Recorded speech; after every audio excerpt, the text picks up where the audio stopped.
ಎಲ್ಲರಿಗೂ ನಮಸ್ಕಾರಗಳು. ಇವತ್ತಿನ ರೆಸಿಪಿ ಬೀಟ್ರೋಟ್ ತಗರಿಕಾಳು ರೆಸಿಪಿ. ಹೇಗೆ ಮಾಡೋದು ಅಂತ ನೋಡೋಣ.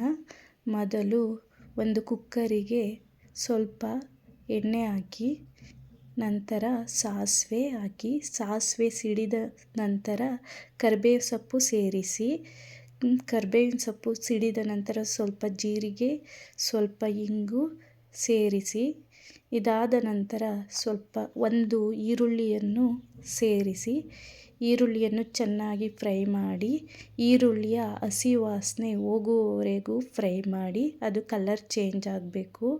ನಂತರ ಒಂದು ಟೊಮೊಟೊ ಸೇರಿಸಿ, ಟೊಮೊಟೊನೂ ಅಷ್ಟೇ ಎಣ್ಣೆಯಲ್ಲಿ ಚೆನ್ನಾಗಿ ಫ್ರೈ ಮಾಡಿ, ಟೊಮೊಟೊದು ರಸ ಬಿಡಬೇಕು ಎಣ್ಣೆಯಲ್ಲಿ, ಅಲ್ಲಿವರೆಗೂ ಫ್ರೈ ಮಾಡಿ. ನಂತರ ಶುಂಠಿ ಬೆಳ್ಳುಳ್ಳಿ ಪೇಸ್ಟ್ ಸೇರಿಸಿ,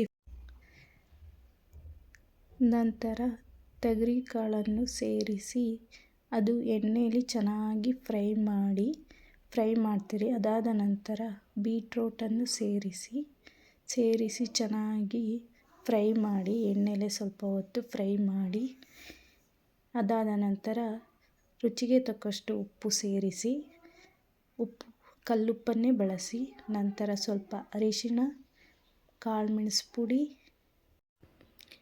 ಕಾಳುಮೆಣಸು ಪುಡಿ ಸೇರಿಸಿದ ನಂತರ 1 spoon garam masala powder, 2 spoon ಅಚ್ಚ ಖಾರದ ಪುಡಿಯನ್ನು ಸೇರಿಸಿ ಚೆನ್ನಾಗಿ ಮಿಕ್ಸ್ ಮಾಡಿ.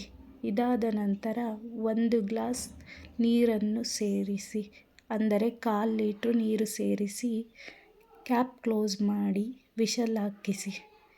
ಇದು 2 ರಿಂದ 3 ವಿಷಲ್ ಹಾಕಿದ ನಂತರ ಆಫ್ ಮಾಡಿ. ಕೊನೆಗೆ ಕೊತ್ತಂಬರಿ ಸೊಪ್ಪು ಮತ್ತು ಕಾಯಿ ತುರಿಯನ್ನು ಸೇರಿಸಿ ಚೆನ್ನಾಗಿ ಮಿಕ್ಸ್ ಮಾಡಿ.